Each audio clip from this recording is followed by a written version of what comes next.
I feel for Patrick Bamford. A debut v Andorra was no birthday present. I feel for Patrick Bamford. He waited a long time for this England bow. Too long, really, because I don't think he should have waited until he turned 28 years old for this first cap.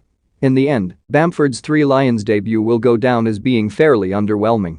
You might tell me he should have done better, given he was facing Andorra, the nation ranked 156th in the world and whose population you could squeeze inside Wembley Stadium.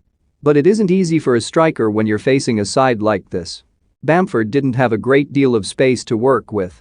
He likes to peel behind centre halves for Leeds United, but there was no chance of that against this Andorra team, who, let's be honest, showed zero intent in pushing up.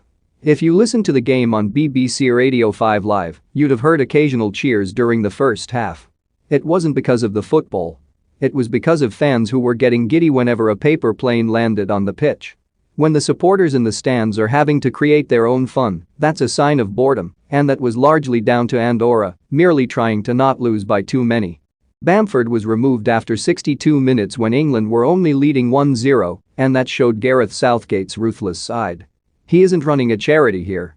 He's in charge of the national team and he wants to win, so he replaced Bamford with Harry Kane. Jack Grealish and Mason Mount were introduced at the same time, and that changed the game. As Andorra tired, it got easier, and England finally secured the comfortable victory we expected. Other than that, the use of Trent Alexander-Arnold in midfield was interesting, although he didn't get on the ball too much during that first half experiment. Elsewhere, Jesse Lingard looked totally confident in an England shirt, and I'm sure you were as thrilled as I was to see Bukayo Saka get his goal. It was good for Southgate's side to get a win at Wembley. This was their first time back here since the Euro 2020 final. Most of the squad won't get over that loss. I lost the 2003 UEFA Cup final with Celtic and still think about it to this day. The only way to banish that disappointment is to try to go on and win a tournament in the future. This was another step towards the 2022 World Cup. Next up, a much more difficult challenge against Poland. Robert Lewandowski reminded Gareth Southgate's side what awaits them on Wednesday as he struck twice in Poland's 7-1 thrashing of San Marino last night.